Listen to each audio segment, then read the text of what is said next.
Sveiki. Aš esu gydytoja Anastasija Savicka, esu gydytoja dermatovenerologė ir dermatochirurgė. Mes šiandien turim nuostabią viešnią, tai yra labai entuziastinga moterį, kuri 17 metų kūrė intymios higienos kosmetiką būtent moteriams ir ne tik. Tai yra Vilmantė Markevičienė. Ačiū labai, Anastasija, už tai, kad pakvietėt mane į savo laidą ir malonu dalintis tuo, ką žinau, kas sukaupiau per 17 metų, esu Gentle Day kūrėja, tai dėl to tiek ilgai jau dirbu būtent su higienos priemonėmis. Mes šiandien susirinkame kalbėti apie jautrumą ten. Tai yra apie bazinės taisyklės intymios higienos priežiūroje ir apie jautrias moteris, ir apie jų higieną ir ypatumus. Gydytoja, aš visų pirma gal norėčiau paklausti, tiek man pačiai, tiek ir tikriausiai mano sekėjams ir klausytojams įdomu, tai kas ta dermatovenerologas? Labai geras klausimas ir turbūt tas sudėtingas žodis dermatovenerologas kai kuriems net neištariamas yra. Jo ir tikrai dauguma žmonių žino mus kaip odos ir venerinių ligų gydytojas. Tai reiškia, mes gydom odos ligas, tai pradedant nuo veido, kūno, nagų ir plaukų sričių, taip pat yra intymi higiena, tai yra ir gleivinių ligos, tai yra apgamai, tai yra viskas, kas susijęs su oda ir jos priedais, tai yra plaukai, nagai ir oda. Plius mes užsiimame venerologiją, tai reiškia, gydome lytiškai plintančias ligas. Ir dėl to tokia yra bendra specialybė. Ir kaip suprantu, moteris, kurios turi kažkokių problemų su jų intime zona, tai yra vulvos, išangės tikriausiai, jeigu tai yra kažkokie alerginiai susirgimai arba nebūtinai, jos gali kreiptis tiek pas ginekologą, tiek ir pas jūs, ar kaip yra? Ar čia jau ginekologas siunčia pas jūs, jeigu yra kažkokia neišspręsta problema? Čia yra glaudus bendradarbiavimas kaip ir kelių specialistų, nes anogenitalinė sritis tai yra lytinių organų ir perianalinė sritis, tai ne visa ta zona. Tai iš esmės tai yra ir gydytojo proktologo, ir gydytojo urologo, ir gydytojo ginekologo, ir gydytojo dermatovenerologo, tokia bendra gydymo sritis. Mes gydom odą ir gleivinės. Tai reiškia, jeigu peršti, niežti, kažkokie dariniai, kažkas tokio yra išoriškai, tai yra gydytojo dermatovenerologo sritis. Jeigu yra šlapimo sutrikimai, kažkokie skausmai šlapinant ir taip toliau, tai yra labiau apie urologiją. Jeigu tai yra kraujas tuštinantis, niežėjimas ten viduje, sakykim, perinalinės srityje, tai yra gydytojo proktologo jau tokia kompetencija. Jeigu tai yra kažkokios išskyros iš makšties, ten vadinamas kandidozinė, kažkokia nepasikartojantis, bet tai yra gydytojo ginekologo sritis. Kartais mes vis tiek turim bendradarbiauti, nes kartais yra ir išorėje, ir viduje problemų. Labai ačiū. Išsamus atsakymas ir manau iš karto aišku visoms apie ką. Tai šiandien mes tada pradėkim kalbėti būtent apie mūsų tematiką, tai yra jautrumas ten. Ten tai yra intimi zona, tai yra ir lytinės lūpos, ir ta visa vulva vadinama, ir perinalinė srityje. Jautrumas, kaip iš jūsų sekėjų, turbūt vis tiek jūs labai daug metų dirbat apie tą tematiką. Taip. Kuo žmonės skundžiasi ir kaip, jums atėjo mintis kurti šitą dalyką? Mintis atėjo tiesiog todėl, kad aš pati turėjau problemų, tai yra atsinaujinančias kandidozės ir tai mane kamavo praktiškai gal 10 metų. Ir aš iki tol, kol į mano rankas nepakliuvo hipoalerginiai įklotai, tokie kokie yra Gentle Day šiandien, aš nesupratau, kad aš visada galvojau, kad čia kažkas tiesiog su mano organizmu, žinoma, tai gali būti ir kažkas vidiniai dalykai, bet kažkoks diskomfortas menstruacijų metu, aš visada galvojau, kad tai turi būti, turi šiek tiek ir paniežėti, ir paraudonuoti, nes tai yra kraujas, bet pasirodo, kad aš buvau neteisi, nes tuo metu, kai aš pradėjau naudoti šios įklotus Gentle Day, būtent supratau, kad po 3 mėnesių prisiminiau, kad, tai palaukit, tai aš nebeturiu tų problemų, kur jos visos dingo. Ir todėl taip ir kilo idėja, kad vis tik toks produktas turi atsidurti parduotuvių lentynose. Tai čia gal tokia mano labai asmeninė patirtis, bet ką aš girdžiu dažnai iš mūsų ir sekėjų, ir produktų naudotojų, ir galima matyti ir komentarus po produktais, kad iš tiesų moteris labai daug moterų atsikrato kažkokių alerginių reakcijų būtent mėnesinių metu, kai pradeda naudoti mūsų produkciją. Aš pradėjau domėtis, kodėl taip yra ir kas lemia, ar čia tas išradimas anijonų juostelė, kurią mes naudojam, bet aš supratau, kad tikrai ne tai. Tai yra ta visa visuma. Norėčiau papildyti, ne? Tai vat konkrečiai dėl ko žmonės gali turėti problemą naudojant, taip sakant, blogą kosmetiką, ne? Tai vat blogas tas higienos priemonės. Tai pirmiausia, tai yra perštėjimas. Taip. Tai yra niežėjimas, tai yra nuolatinis niežėjimas, tai yra dirglumas, tai yra deginimas. Tai va su tom problemom ateina moteris, ne? Arba pas gydytoją ginekologą, arba pas gydytoją dermatovenerologą. Tai gali būti bėrimai, gali būti kažkoks sausėjimas nuolatinis. Ir va tai yra ta tema, kur, iš esmės nelabai kalbama. Ir jūs labai gerą paminėjo tokį sakinį, kad aš nežinau, kaip turi būti. Taip. Nes va neseniai buvo tokia jauna moteriškė atėjusi ir jinai sako, tai aš nežinau, ar ten turi paniežtėti. Kažkiek gal turi paniežtėti. Ir mes nežinom tos normos ribos, ne? Ir iš tikrųjų niežtėti neturi. Perštėti neturi, sauso neturi būti, ne? Ir gal kiek mažai apie tai dar kalbama. Taip. Ir labai džiugu, kad mes šiandien susirinkam apie tai kalbėti, ne?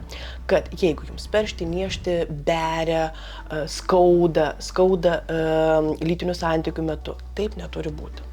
Tai yra problema, tai gali būti arba liga, arba netinkama priežiūra. Tai yra įvairių priežasčių, bet iš esmės priežiūra yra bazinis dalykas. Taip. Ir ką aš irgi pastebėdavau tais laikais, kai naudojau tiesiog paprastas higieninės priemonės, tempimą tokį, jausdavau tarsi ištinsta, ypatingai antrą menstruacijų dieną, irgi visada siedavau tai tiesiog su mano fiziologija, su moters dalia.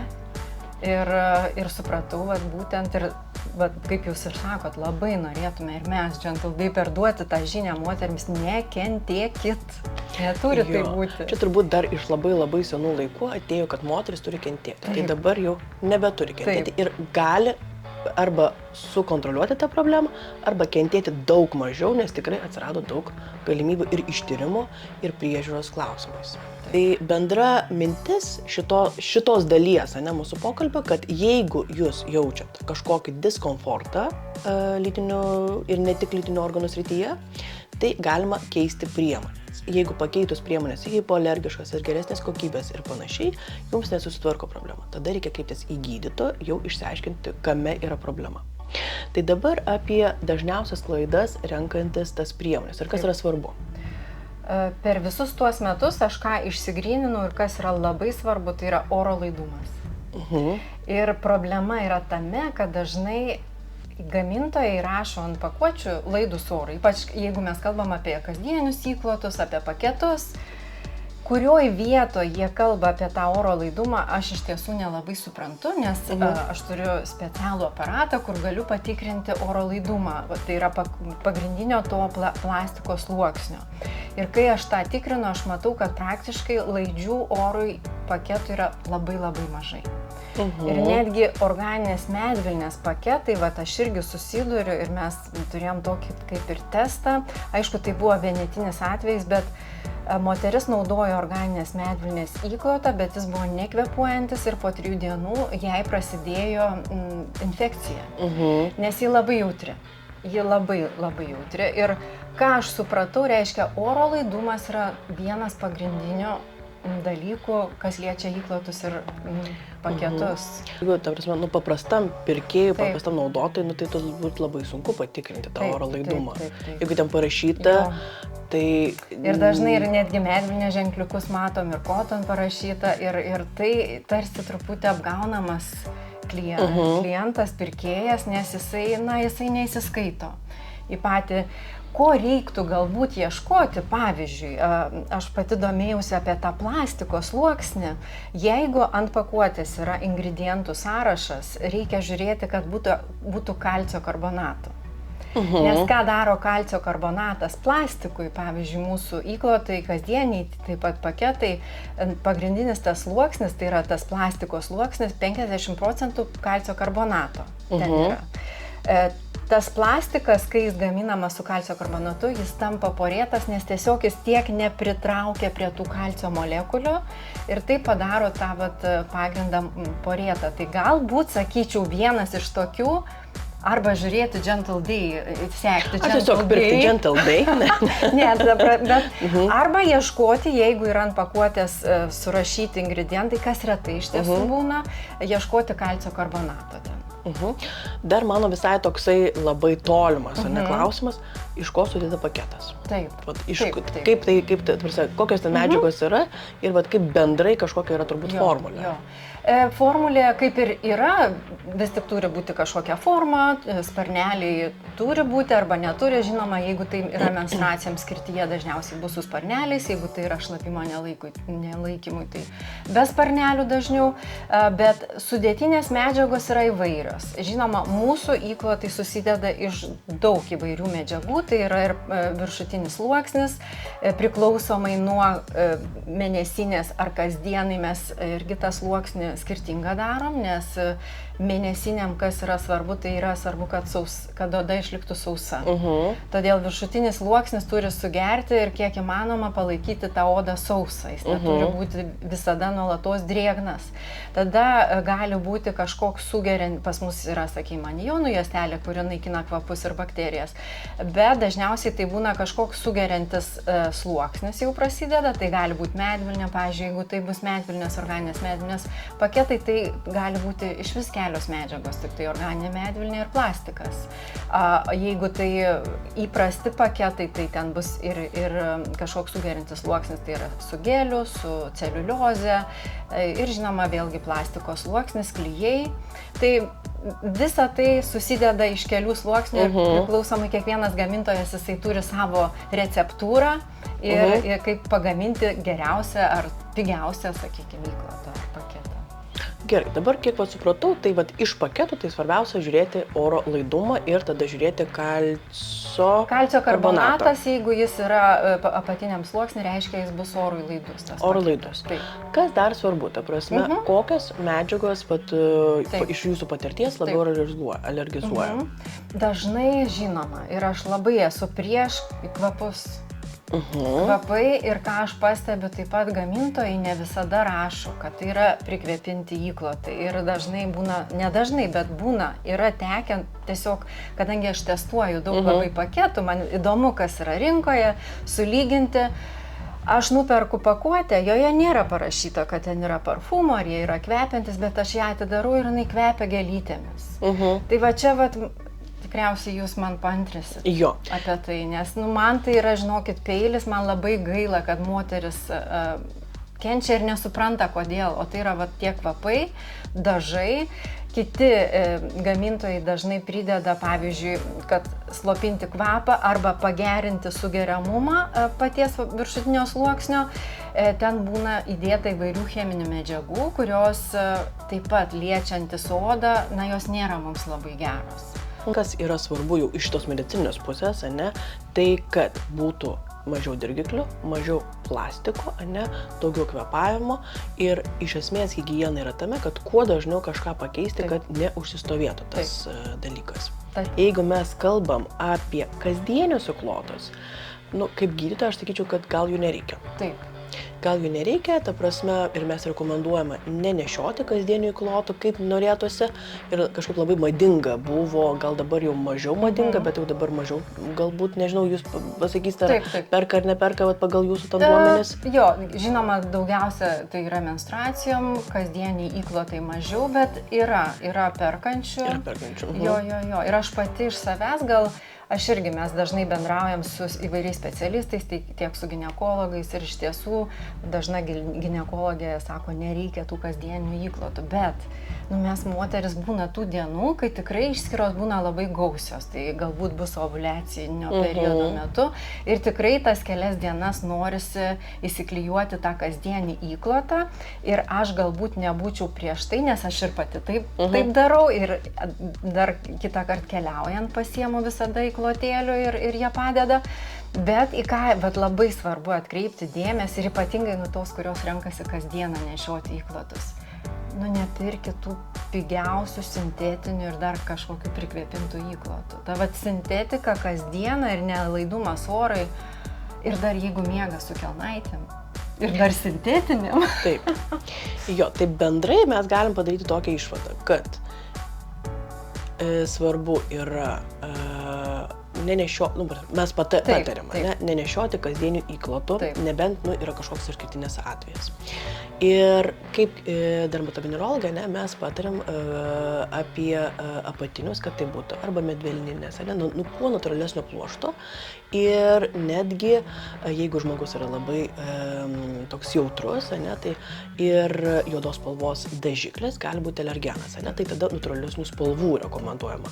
Ir kuo dažniau pakeisti, jeigu jūs jaučiat, kad jūs darbe, kažkaip ten suprakaitavot, kažkas pašuto, kažkokios iškirs, turėkite atsarginius apatinius, kad tiesiog galima būtų pakeisti. Tai yra geriau, tai yra ir tvariau, ir geriau, ir jūsų odai tikrai bus geriau šito klausimu. Dar žinot, kas yra svarbu irgi renkantis tiek ir pačias kelnaitės ir higienos priemonės sertifikatai. Taip. Nes aš pati, mes sertifikuojam produktus ir aš pati labai domiuosi sertifikavimu, aš pati rūpinuosi tais visais mūsų sertifikatais ir aš suprantu, ką reiškia sertifikatas ir ką jie testuoja. Ir, sakykime, mūsų, kadangi įklotai, jie susideda iš daug medžiagų, jie yra testuojami Ekotekso, nes jie apima tokią platesnę, gali ne tik, pavyzdžiui, medvilnę testuoti, bet ir visas sintetinės medžiagas, plastiką ir visą kitą. Ir ten virš 200 pavadinimų įvairių chemikalų, kurie gali būti randami tekstilės gaminiuose. Tai čia kas liečia ir kelnaitės. Ir tai būtinai atkreipti dėmesį ir į sertifikatus. Pirkti sertifikuotus produktus. Aš žinau, kad jūs gaminat dar du įdomus dalykus, tai vienas yra kelnaitės ir yra taurelės. Tai ar galite biškį papasakoti apie juos? Taurelės atsirado iš tiesų, mes gal 17 metų, kai pradėjom, jos jau buvo rinkoje, jos prasidėjo, sakyčiau, Amerikoje ir Kanadoje, kur pasirodė pirmą kartą. Ir mes taurelę pristatėme 2014 metais. Taurelės būna gali būti iš 3 medžiagų. Tai gali būti guma, silikonas arba TPE termoplastinis elastomeras. Tai yra mūsų Gentle Day būtent iš termoplastinio elastomero. Silikonas jisai toks patvaresnis ir gal kiek kietesnis, TPE medžiaga tai yra tokia minkštesnė ir elastingesnė ir tokia prisitaikanti prie makšties sienelių. Kai sušyla, jinai tokia išsiformuoja tarsi. Ką labai įdomų testą darė Amerikoje su mūsų taurele, viena tokia aktyvistė, jinai prieš šviną, nes jos vaikeliui buvo problemų dėl švino. Ir jinai pradėjo tirti įvairias medžiagas, nusipirkusi kažkokias tai matavimo priemonės ir tyrė taureles, ar ten yra sunkiųjų metalų. Tai Gentle Day arba Genial Day, mes ant pakuotės yra Genial Day, nerasta buvo nei vieno sunkaus metalo, tuo tarpu kitose taurelėse, silikono taurelėse, kai kur buvo rasta kadmio pėdsakų. Vėlgi, kas tai yra pėdsakai, tai nereiškia, kad specialiai tai yra, bet tiesiog gal pati medžiaga iš savęs, jinai silikonas, jinai turi tokių, jinai natūrali medžiaga. Tai kas liečia taureles, dabar vienoms jos tinka, kitoms ne. Ir čia yra normalu, kaip ir tamponai. Gal, sakykime, vienoms tinka, kitoms ne. Vienos gali naudoti taurelės, kitos ne. Negali naudoti gal taurelių tos, kurios turi organizmas. Arba, pavyzdžiui, būna ir moterims, kurios pradeda naudoti taurelės, prasideda uždegiminiai procesai. Kodėl taip yra, negaliu pasakyti, bet reikia neužmiršti vieno dalyko, kad taurelę po kiekvienų menstruacijų reikia išvirinti. Tam, kad ten neliktų bakterijų. Galbūt tai yra problema dažna moterų, kadangi jos tiesiog nepasirūpina tinkamai tą taurelę. Bet, kiekviena labai individualiai, reikia būtinai stebėti tą savo organizmą, kaip reaguoja. Tai vėlgi nėra normalu. Dar toksai labai praktiškas patarimas, ne? Nori moteris išbandyti ir pasinaudoti tą taurelę. Kaip ją reikia pasirinkti? Netgi jūs turit kelias, ne? Mes vieną turim, bet 3 skirtingų dydžių. Taip. Tai pasirinkti irgi, mes labai daug skiriam dėmesio tam, kaip pasirinkti, yra pas mus ir blogas, ir instrukcijos, kaip reikia išsimatuoti savo makštį. žinoti, kokio ilgio yra makštis, nes taurelių irgi yra įvairių, tiek mūsų, tiek ir kitų gamintojų, įvairių dydžių. Pavyzdžiui, yra moteris, kurių gimda yra nusileidusi, joms reikalinga trumpa taurelė. Mūsų taurelė galbūt netiks, arba aš kartais rekomenduoju ją tiesiog išversti, jinai taip sutrumpėja ir taip moteris gali ją naudoti. Yra taurelių, yra makščių, kurios yra tiesiog ilgos ir sako, dingo man taurelė ir aš dabar nežinau, kaip man ją išsitraukti ir yra sudėtinga, nes mūsų kotelis yra trumpas. Tokiai makščiai gal mes rekomenduotumėm rinktis tiesiog su ilgesniu koteliu taurelę. Tai vat makšties ilgis. Dabar kas liečia patį tą skersmenį, visos taurelės yra labai panašios. Vis tik yra tam tikra norma, kiek ten jos turi surinkti to kraujo. Ir ten jau skersmuo skiriasi tik tai nuo paties dydžių. Tai S yra mažiausios skersmens, M didesnio ir L dar šiek tiek keliais milimetrais didesnis. Tai šiaip pagal instrukcijas yra nurodoma taip, kad reikia atsižvelgti tai, ar moteris gimdžiusi ar negimdžiusi. Nors aš pati iš savo praktikos galiu pasakyti, aš gimdžiusi 2 kartus, nesu jauna moteris ir galiu naudoti visas 3 taurelės, tiek S, tiek M ir L. Tai aš jas renkuosi pagal gausumą dienų. Tai vat yra labai daug niuansų ir aš labai patarčiau gal ieškant taurelės pasiskaityti kuo daugiau ir gal net YouTube'ai pažiūrėti video, nes mes ir ten esame įrašę medžiagos, kaip išsirinkti tą taurelę. Naudojant taurelę. Ta prasme, tu panaudoji, išpili, reikia nuplauti, nenuplauti, bet kaip, ta prasme, ne po menstruaciniu ciklu, o vat naudojimo metu. Jo, dažnas klausimas, taip pat moteris klausia, ar galiu naudoti muilą, taurelį išskalauti. Užtenka vandens, užtenka išskalauti su vandeniu, tai pavyzdžiui, ne visada galbūt patogu yra keisti tą taurelę, bet aš renkuosi visada tualetus, kur neįgaliesiams žmonėms, nes ten visada būna šalia kriauklė. Tai tada galima išskalauti, o jeigu tokios galimybės nėra, turėti tiesiog buteliuką su savimi, jeigu ten kelionėse kažkur tai. Tai galima išskalauti ir vėl įsidėti, kartais galima ir prašluostyti tiesiog tą kraują su tualetiniu popieriumi, bet tada aš bijau, kad tie plaušeliai lieka.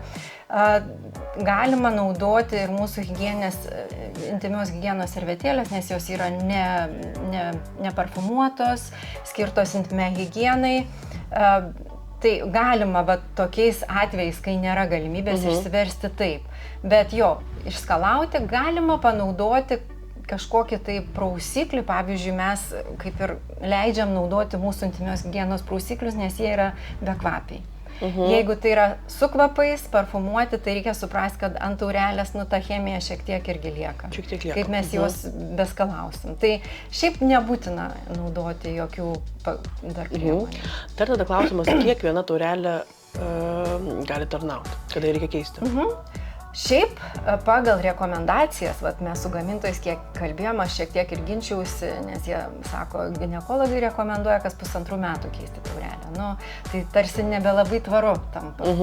Tai iš tos gal higienos tokios griežtos pusės kas 1,5 metų, bet šiaip aš moterim sakau, keiskite tada, kai jau matot, kad taurelė yra netinkama naudoti. Gali sulūžti, įtrūkti, pasidaryti tokia lipni, tiesiog spalva gali keistis, čia yra normalu, kartais atsiranda kvapas, reikia tiesiog išvyrinti ir tas kvapas dingsta, bet tiesiog žiūrėti, kaip ta taurelė atrodo ir žinoma paskaityti instrukcijas, nes visur prie taurelių būna instrukcijos ir ten gamintojai rašo, ką reiškia, kai ta taurelė jau susidėvėjo ir kada ją čia jau reiktų keisti. Yra daug taurelių, daug gamintojų, kas gamina taurelės, bet kelnaitės nėra dažnas pirkinys, nėra dažna rinkoje toje situacija.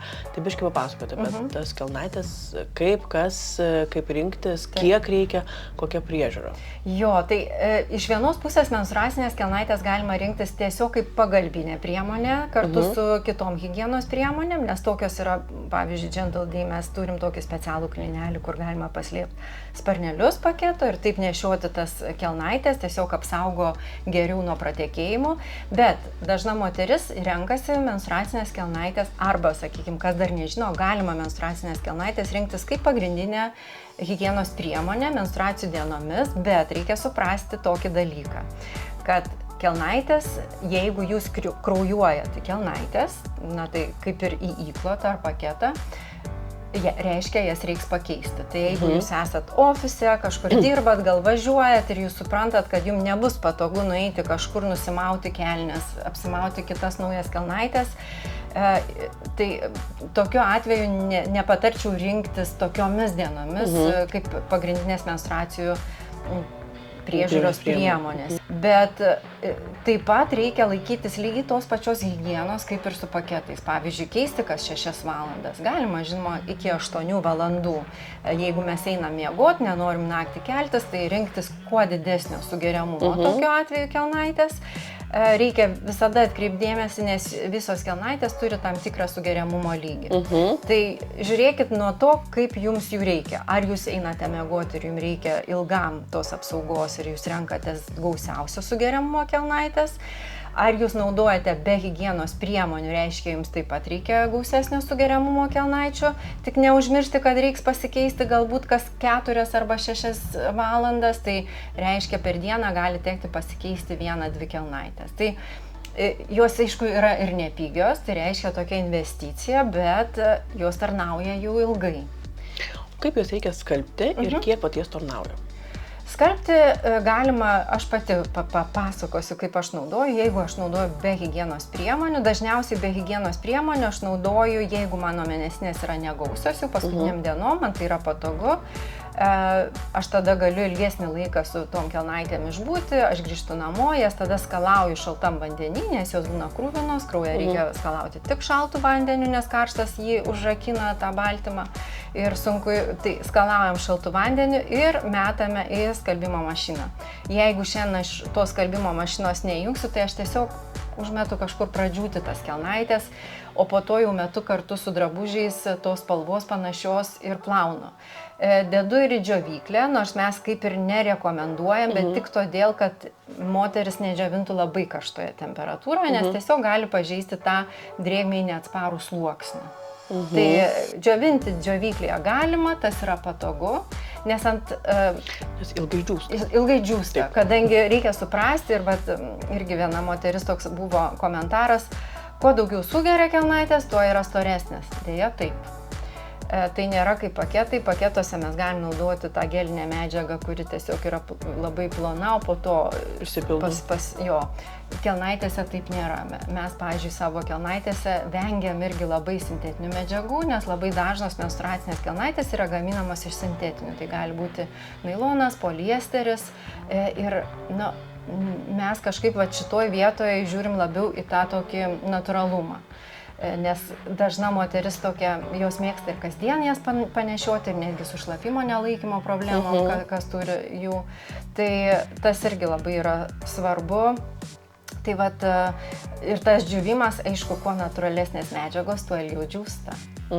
Sintetinės medžiagos jos greičiau džiūsta. Bet aš visada patariu tiesiog išversti kelnaitės į blogąją pusę ir padžiauti taip, kad tas sklinelis laisvai tas oras cirkuliuotų, o ne džiovinti gera pusė. Kiek gali tos vienos kelnaitės tarnauti, kiek pat reikia keisti? Jeigu ten 1,5 metų taurelė, taip kažkokios rekomendacijos? Taip. Na, šiaip reikia stebėti, jeigu pradėjo kelnaitės prabėgti, tai reiškia gal įtrūko kažkur jau ta medžiaga, bet jeigu niekas neįtrūko ir neprabėga, jas tikrai galima dėvėti ir mes kolektyve jau kiek mes čia tas kelnaitės nuo 19 metų, tai kitos net nuo tų 19 metų tas kelnaitės turi ir dar nešioja ir dar jos geros. Tai jos iš tiesų yra labai toks tvarus, ilgaamžis produktas, bet žinoma, tai priklauso ir nuo priežiūros. Jeigu tai bus labai kažkokia ir chemija galbūt, ir trinsim rankomis labai smarkiai, tai iš kur nusiburbuliuos ir tai vat priežiūra irgi čia yra svarbi, bet šiaip jos yra tikrai ilgaamžės. Dar ką norėjau akcentuoti, ką svarbu atkreipti dėmesį ir apie ką dabar pastaruoju metu labai daug yra kalbos, yra atlikti tyrimai tiek menstruacinių kelnaičių, tiek tamponų ir higienos priemonių ir buvo rasta PFAS, tai yra PFAS, dabar neiššifruosiu lietuviškai, teisingai yra ilgas pavadinimas, bet tai yra medžiaga, kuri yra specialiai uždedama ant tam tikros medžiagos, kad apsauganti nuo drėgmės. Ir tai yra amžinieji chemikalai, kurie kaupiasi mūsų organizme. Kodėl amžinieji? Todėl, kad jie neišsivalo. Tai va čia yra labai svarbu, mes atlikom tyrimus specialiai, tyrėm visas mūsų sudedamasias menstruacinių kelnaičių medžiagas, taip pat ir įklotų viršutinius sluoksnius, ar mūsų produktuose nėra šių medžiagų ir nebuvo rasta. Tai čia irgi yra svarbu, va, kaip moteris kartais sako, tai aš nusipirksiu už 3 eurus kelnaitės menstruacinės iš AliExpress pavyzdžiui, bet ar bus garantija, kad jose nėra va, tų visų chemikalų, kurie iš tiesų mums kenkia? Tai yra iš tikrųjų labai svarbu ir turbūt labai sunku pasirinkti tą priemonę. Labai. Nes aš taip suprantu, kad sertifikavimas šitoj klausimu galbūt labiausiai galėtų padėti, nes paprastas žmogus tikrai nežino, net kas aš pati yra kaip gamintojas, aš dalykas. Negarantuota tol, kol aš pati nepadarau to tyrimo akredituotoje laboratorijoje, kad būčiau tikra, kad tikrai mūsų medžiagos neturi šitų chemikalų. Taip sakant, ant tos bangos, grįžtant apie TTP, tai yra nagų lakavimo, tą visą istoriją, tai čia apie prekancerogenus, tai čia irgi yra apie tą temą. Tai reikia suprasti, kad tai yra netiesioginis kancerogenas. Tai reiškia, kad jis nesukelia būtinai vėžio, bet besikaupiantis mūsų organizme, neišsivalantis, jis padidina riziką. Be to, tų medžiagų jau būna ne tik viename produkte, jų būna visur. Tai mes po truputį iš visur, pavyzdžiui, tų amžinųjų chemikalų gali būti net vandenį. Taip. Ir mes netgi gerdami jau gauname jų. Tai tiesiog vengti, gal sakyčiau, kaip įmanoma, jeigu yra gamintojai, kurie patikrina ir turi sertifikatus, galbūt geriau rinktis tokius, bet jo išvengti pilnai mums labai sudėtinga. Taip, tai būkime budrus ir pasisaugom, kad tikrai kuo mažiau patektų į mūsų organizmą. Mes nepakalbėjome apie tamponus, dar kaip vieną tokią alternatyvą.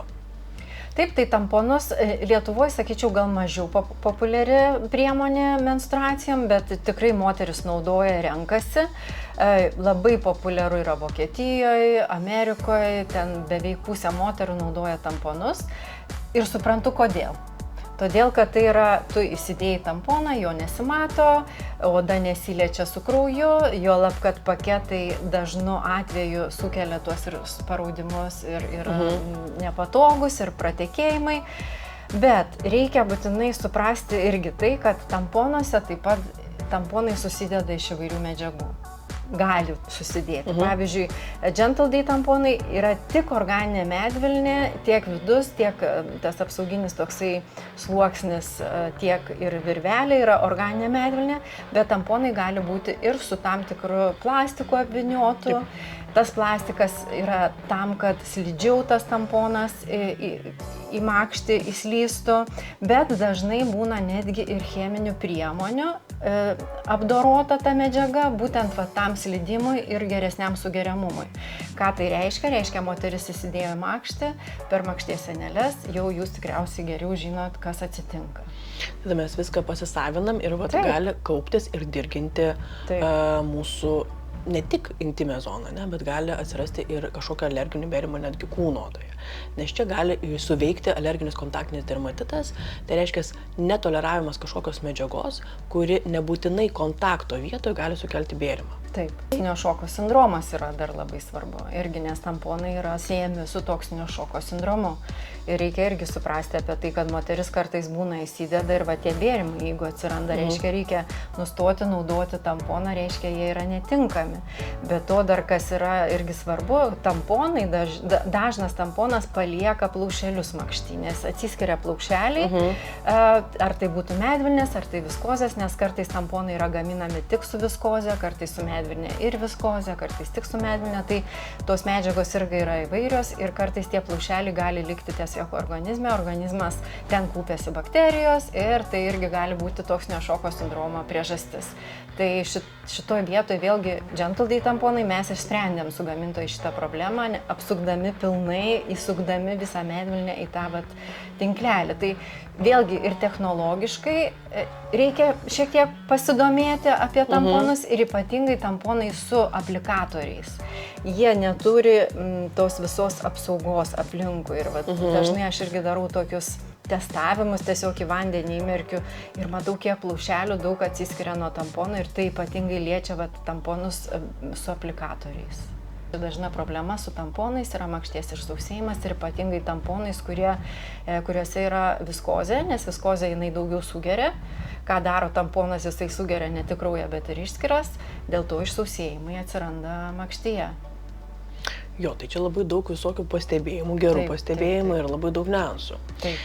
Tai apibendrinant, būtent per menstruacijas mes galim naudoti taurelę, mes galim naudoti paketą, mes galim naudoti kelnaitės, mes galim naudoti tamponus. Taip.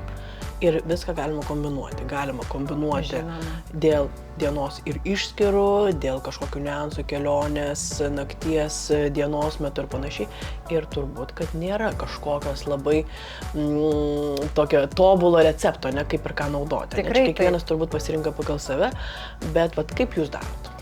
Aš irgi esu atsirinkusi produktus ir pavyzdžiui, man menstruacinė taurelė tiko ir aš kažkaip greit labai prie jos pripratau, iš pirmo karto man pavyko ją įsidėti, nes čia irgi dažnas klausimas būna, kaip įsidėti, kaip išsimti.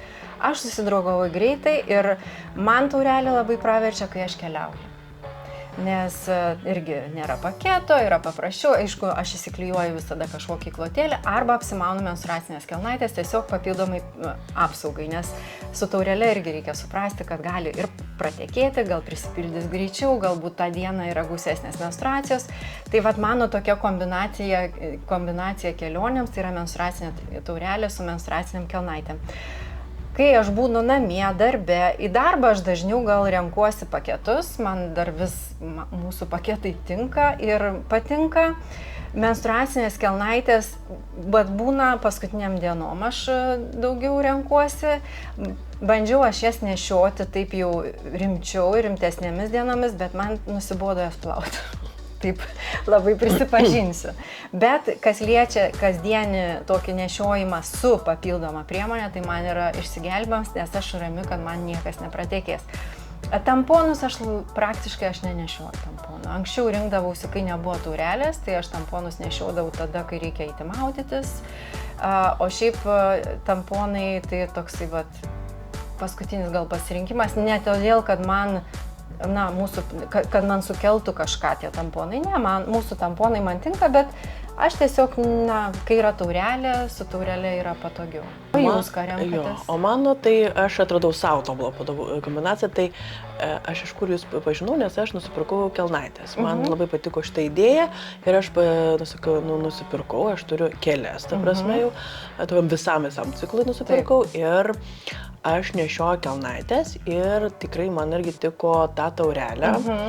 Ir aš tokią kombinaciją darau, kad taurelė su kelnaitė. Kai jau yra paskutinės dienos, tada tiesiog kelnaitės. Taip. Ir man atrodo, kad tai yra patogu ir man tada nereikia galvoti, ar čia turi paketą, ar neturi paketo, ar kaip. Aš irgi niekada beveik nenaudojau, tik tai gal ten į baseiną einant ar kažkur, ne. Ten anksčiau dar naudojau tamponus. Taip. O iš esmės tai visada buvo paketai. Ir man tas, kad reikia eiti, kažką keisti, čia kažkas tokio, išsigeria, neįsigeria, tas dirginimas man labai trukdydavo, tai dabar aš nejaučiu, ne, tai prasme, tai visada yra sausa, ten taurelė, sakykim, tikrai neblogai viskas sugeria, kartais tikrai, būna visokių momentų, tai dėl to kelnaitės labai padeda ir kadangi, vis tiek taurelė yra tokia, kur sugeria viską, ne, tai kažkiek gali ten vienas kitas lašas pasirodyti ir kelnaitėse, tai nereikia tokio labai dažno, sakykim, kad kelis kartus ten per dieną reikia keisti tas kelnaitės, gaunasi labai patogu. Taip, tai tiesiog kiekviena randa savo. Tiesiog aš gal tokį patarimą duočiau, bandykit, nepagailėkit ten, tų 30 eurų, pavyzdžiui, kelnaitės, ar galima ten ir per akcijas, ir pigiau nusipirkti, bet tikrai turėsit tiesiog geresnę patirtį per menstruacijas. Ir kai mes sakom, kad tos menstruacijos čia toks vargas, ne, mes turim tas menstruacijas, nieko nepadarysim, tiesiog paieškokim priemonių, kurios nedirgintų mūsų ir su kuriomis mes jaustumėm patogiai. Jeigu tu naudoji geras priemonės, tai tu, pirma, baigi galvoti, kad tau yra mėnesinės. Nes tu nejauti tokio diskomforto. Tu randi savo priemonę, ar ten taurelę, ar menstruacinės kelnaitės, ar gerus įklotus ir nebejauti diskomforto tom dienom. Taip. tu atsikratai to diskomforto, paraudimo, kažkokių bėrimų, kažkokių skausmų. Pienlygių po, sakykime, menstruacijų, nes kas yra dažnai, nes kas yra menstruacijos, jeigu mes naudojam paprastus įklotus, kurie blogai sugeria, ten dirgina dar papildomai odą, tai reiškia, šiaip kraujas tai yra gera terpė bakterijom. Ta prasme, čia yra maistinga medžiaga ir dėl to gali būti bakterinės tos, sakykim, infekcijos arba šiaip floros pakitimas, kas, jeigu yra kažkokių problemų, tai vienaip, jeigu nėra problemų, tai vis tiek gali sukelti pienligę. Plus tas dirginimas, nuolatinis trinimas, tai gali sukelti dermatito, ne? Tai reiškia odos parūdimo, išsausėjimo, dirginimo, niežtėjimo, perštėjimo ir panašiai. Nu ir nepamirškime apie išlaidas. Ta prasme, nebereikia pirkti daug paketo. Ir jeigu renkamės tas tvaresnės priemonės, kaip menstruacinės kelnaitės ar taurelė, Jo, ir tai yra svarbu, nes tai yra tikrai finansinis didelis, ne tas pluoštas. Ir dar apie tvarumą, jeigu jūs ten rūšiuojate šiukšlės ar panašiai, tai man asmeniškai tai yra svarbu. Man taip pat. Kad, ta prasme, nereikia tiek išmesti šiukšlių.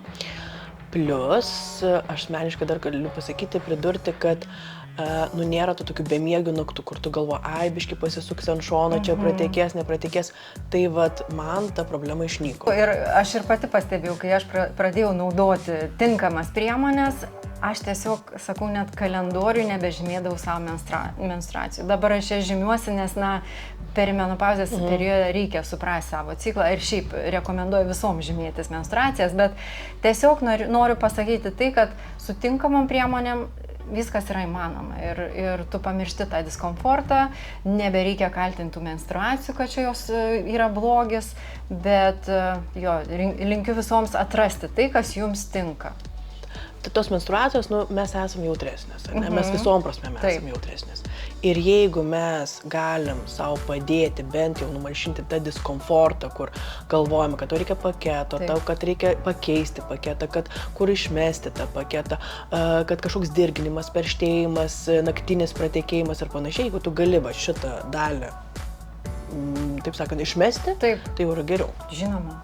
Kiek problemų iš karto išspręsti.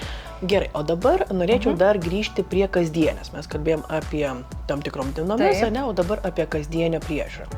Tai, sakykim, iš medicininės pusės tai yra nerekomenduojami prausikliai. Taip, intymios higienos prausikliai. Jo, intymios higienos prausikliais. Ką aš turiu omeny? Jeigu jūs neturit, jūs esate visiškai sveika, jokių tam problemų neturit, tai mano supratimu nieko blogo nenutiks, jeigu jūs karts nuo karto naudosite kažkokį prausiklį. Bet tas prausiklis turi būti irgi atitinkamas, ne? Tai neturi būti kažkokių kvapiklių, dažiklių, spalvų, neturi būti SLS, ne? Ten tų tokių sulfatų ir panašiai. Kad jis turi atitikti tam tikrus reikalavimus ir turi būti irgi sertifikuotas. Moterims yra svarbus tas pH, ne? Ten irgi labai daug rašo, kad būtent moterims ir dėl to visada klausimas, ar galima vyrams naudoti ar ne.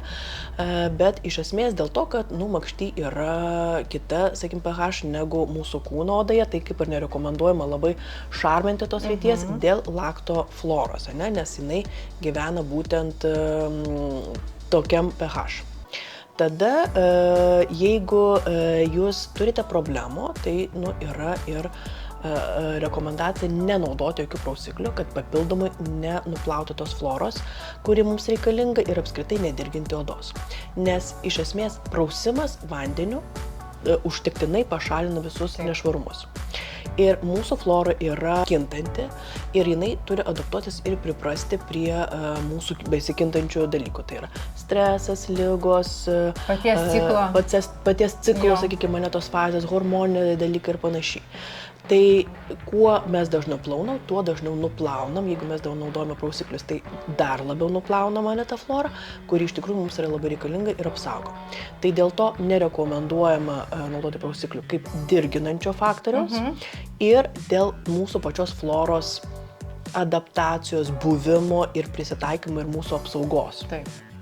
Bet yra tų moterų, kur gali naudoti, tai kas dar yra jūsų nuomonė svarbu apie prausiklius? Mano nuomonė, tai visada bus moterų, kurios rinksis intymios higienos prausiklius ir niekur mes nuo to nepabėgsim. Tikrai šnekame su daug specialistų ir tikrai specialistai, ginekologai patarė geriau nenaudoti.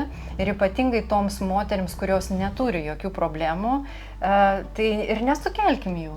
Ir nereikia, kaip jūs pasakojot savo atvejį su prausikliu. Aš mes nepasakom gyvai, bet papasakosiu. Aš neturiu problemų, ne, ir aš mėginau tiesiog prausiklį, kuris skirtas gausiam prakaitavimui, ne, tiesiog, dėl kvapo, man labai patikdavo. Ir aš neturinti problemą, kasdien jį naudodavau. Ir reiškia, man pradėjo sausėti. Ne? Ir aš neturiu kažkokio problemų, bet man sausėjo, man tada atsirado kažkoks perštėjimas, neištėjimas, aš pajutau labai didelį skirtumą. Sau pačiai aš naudoju prausiklį karts nuo karto, tai yra aliejinė kreminė prausiklė, būtent skirta atopinė odai, kaip ir visam savo kūnui naudoju. Tai šitie man tinka, jie nepasausina, jie kažkaip nesudirgina, ypatingai po tuštinimas. Jeigu mes kalbam apie vulvos sritį, tai užtenka vandens. Po tuštinimas vis tiek rekomenduojamas prausiklis. Ir, sakykime, tos neutralus prausiklis tikrai galėtų būti naudojamas. Aš visada žinau, ko negali būti ten. Tai mano visada reikalavimai, kad nebūtų jokių kvapiklių, kuo mažiau visų tų tokių dirginančių medžiagų, tai, pavyzdžiui, kaip apie slesus kalbėjom, lauril sulfatai, kad nebūtų parabenų, nors irgi dabar sako, kai kurie parabenai nėra blogai. Tai šiaip aš pati, mano įprotis, aš naudoju vieną kartą dienoje intymios higienos prausiklį, tai yra vakare. Aš apsiprausiu su mūsų intymios higienos putomis dažniau. Mūsų prausiklį aš daugiau naudoju kūnui, nes jis tinkamas ir kūnui, ir intymiai zonai, kadangi pH yra 5,3. Bet man dar kas labai įdomu, pavyzdžiui, apie pH pakalbėti, kaip jūsų kaip specialistės. Nes kai mes kūrėme mūsų produktus, mūsų intymios higienos tiek putos, tiek prausikliai pH yra nuo 5 iki 5,3. Nes mano nuomonė yra tokia, mes neplauname makšties. Mes plauname mūsų vulvą, tai reiškia mūsų pH tenai yra šiek tiek aukštesnis negu pačioj makštyj. Tai kaip yra čia su to pH? Ar čia tokie triukai kažkokie, ar vis tik reiktų į tai atkreipti? Aišku, 10 tai yra blogai. Pavyzdžiui, muilas, kiek esu skaičiusi, tas paprastas muilas, jisai turi 90, tai yra labai aukštas šarminis pH ir jis tikrai jaučiam, kai nusiprausiam, netgi visa oda tarsi susitraukia, tokia išdžiūna. Jo, tai aš manau, kad čia labai geras klausimas, nes atrado, kad yra skirtingas pH, yra kūno ir makšties srityje. Taip. Tai vulvos pH iš tikrųjų yra toks pats kaip ir kūno. Tai dėl to... O kūno yra 5,5, ar ne kažkur? Jis yra daugiau šarminis, ta prasme jis yra kaip ir normalus, pH ten. Tai reiškia, kad iš esmės mums nereikalingas tas rūgštinis prausiklis, kad palaikyti ten kažkokią florą. Ir šiaip, ta prasme, jau kalbant praktiškai, tai nerekomenduojama plauti ėjimą į makštę, giliau negu vidinių lūpų, lytinių vidinių lūpų srityje. Tai reiškia, plaunant tą klostę tarp išorinių ir vidinių lūpų yra rekomenduotina nuplauti tas visas, išskiras, bet giliau nerekomenduota. Tai dėl to su pH yra toksai... Taip, tai čia toks gal... Labiau marketinginis, aš irgi galvočiau. Sakykime, perinalinės sritis, tai tikrai ten nesvarbus tos pH, tai reiškia, kad jau tikrai, jeigu kažkas ten reklamuoja būtent tą pH ten perinalinės sritis, tai yra labiau marketingas. Dabar dar labai geras tas momentas, kad dauguma tų prausiklių turi antibakterinių savybių. Tai dar kartą norėčiau pabrėžti, kad mūsų bakterijos mus ir saugo. Mūsų flora yra labai kintanti ir priklauso ir nuo ciklo, ir nuo streso, ir nuo ligų, ir nuo santykių, ta prasme lytinių santykių, nes mes visada pasidalinam su mūsų partneriais, mūsų flora. Kuo jinai bus stipresnė, tai reiškia, aišku, labai priklauso nuo dalyko, ir nuo imuniteto, ir nuo kažkokių ligų ir panašiai, bet iš esmės, jeigu mes esam sveikos moteris, tai mūsų flora adaptuojasi ir gali apsiginti. Ir pagrindė tai yra laktobacilos, kurios ir formuoja tą sveiką florą. Kuo mes esam silpnesni, labiau pavargusios, ten tas menstruacinis ciklas kažkoks nesklandus, stresas, ligos ir panašiai, daug partnerių, flora nepagauna to kampo, sakykime, ir tada bando kažkaip, vystytis ir dažniausiai tai mes turim kažkokius vaginitus, tai yra bakterinius susirgymus arba kaip tik grybelinės kilmės, kas yra irgi dažnai. Tai jeigu mes esam sveikos, tai kuo dažniau plaunam, tuo dažniau nuplaunam ir tą gerą ir blogą florą. Ir tikslas yra nenuplauti tos floros, jinai mums padės ir jinai pati sukovos su visokiam problemom. Jeigu mes dažnai nuplaunam, tai ta flora keičiasi ir gali sukelti mums nemalonės problemas, tai arba grybelinės infekcijos, arba bakterinės infekcijos, kas irgi tada ir perštėjimas, ir sausumas, ir dirglumas, ir išskyros, ir tada jau reikia gydymų. Kuo dažniau mes gydom, to vėl mūsų flora nesusiformuoja normali. Tai irgi yra svarbus dalykas. Užburtas ratas gaunasi. Ir jeigu mes, aišku, turim jo problemą, tai taip, ją reikia gydyti. Ir tada reikia kreiptis į gydytoją arba ginekologą, arba dermatovenerologą, kad pagydytų. Bet jeigu mes esam toj geroj būklėj, kai mes nieko neturim, tai geriau tada ir netrikdyti tos floros. Tai mes labiau kalbėjom apie moteris, tai dabar apie vaikus. Taip. Ir konkrečiai apie mergaitės. Tai ar jūsų nuomonė, ar reikia plauti ar ne? Nes turbūt, kas sutinks, aš taip manau, kad nuomonės. Aš manau, kad sutiks, nes aš tai prieš intymios higienos priemonės mergaitėms. Aš irgi prieš, tikrai pasakysiu, ir mes jau labai kalbėjom apie moteris, kodėl aš prieš, tai juolab ir mergaičių flora, jinai turi susiformuoti.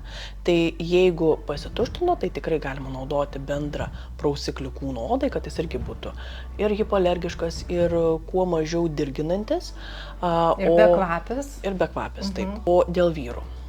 Ar jūsų nuomonė, galima jūsų produktus naudoti vyrams? Iš tiesų, mūsų intymios higienos prausiklį, kai buvo atliekamas dermatologinis tyrimas, man atrodo, tai tiksliai nepasakysiu skaičiaus, berods apie 24 moteris naudojo prausiklį ir 7 vyrai. Na, nei vienam, nei moterims, nei vyrams nepasireiškia jokių odos sudirgimų. Tai kaip ir galima naudoti. Jo, ką aš dar noriu pabrėžti apie vyrus, tai jų pH yra kūno odos, sakykime, intymios srityje, tai reiškia, jiems apskritai tas pH rodiklis visiškai nėra svarbus. Ir jeigu mes kalbam apie moteris, tai jie tikrai labai stengiasi viską ten išplauti, pas vyrus būna atvirkščiai, tai ta prasme higiena yra svarbi abiem. Kur reikia subalansuoti, kad moteris biški mažiau galbūt kartais susiplautų, kad liktų tos floros gerosios, o vyrams dažniau apsiplauti, kad nusiplauti visas išskyras, nes mes iš tikrųjų turim labai daug ir normalios floros, ir mes turim labai daug liaukučių, kurie savo sekretuoja, kad apsaugoti mūsų gleivinę, kad formuoti tinkamai tą florą, kad apsaugoti nuo visokių dirginimų ir panašiai. Ir tai yra tas apnašas, kur susidaro, ir kadangi pas vyrus yra dažniausiai apyvarpė, tai tas apyvarpės srityje dažniausiai susikaupia daug sekreto, tai jį tikrai reikia nuplauti. Taip. Užtenka tik tai vandens irgi. Ir, pavyzdžiui, nuo kelių metų berniukams jau tą reiktų daryti? Nuo to laiko, kai jie, ta prasme, jau atsismaukia tą apyvarpę. Tai reiškia, jeigu įprastai tai yra 1-2 metų amžiaus, tai jau tikrai turėtų atsismaukti tą apyvarpę. Jeigu neatsismaukia, tai būtų protinga gydytojo urologo arba vaikų chirurgo konsultacija, bet iš esmės jau turėtų atsismaukti tiek, kiek pats vaikas atsismaukia ir tada nuplauti vandenuku. Labai dėkoju už pokalbį, aš manau, kad jis buvo labai išsamus ir įdomus ir prasmingas mūsų klausytojams ir klausytojoms, Tai ir ką iš savo pusės palinkėčiau, tai kad medicina tobulėja, technologijos tobulėja, viskas tobulėja, tai reiškia, kad mes nebeturim kentėti. Tai jeigu jūs jaučiat problemą, kreipkitės į specialistą. Tai gali būti ir dėl priežiūros, gali būti gydytojas, Yra daug visokių dalykų, kur galima išbandyti ir tikrai atrasti savo sprendimą. O aš gal palinkėčiau irgi prisijaukinti menstruacijas, negalvoti, kad tai yra vargas ir tikrai su šiuolaikinėmis priemonėmis galima atrasti tai, kas tinka jums labiausiai ir pritaikyti kiekvienai menstruacijų dienai, kiekvienam gausumui ir kiekvienam patogumui. Tai aš tiesiog linkėčiau prisijaukinti tas menstruacijas.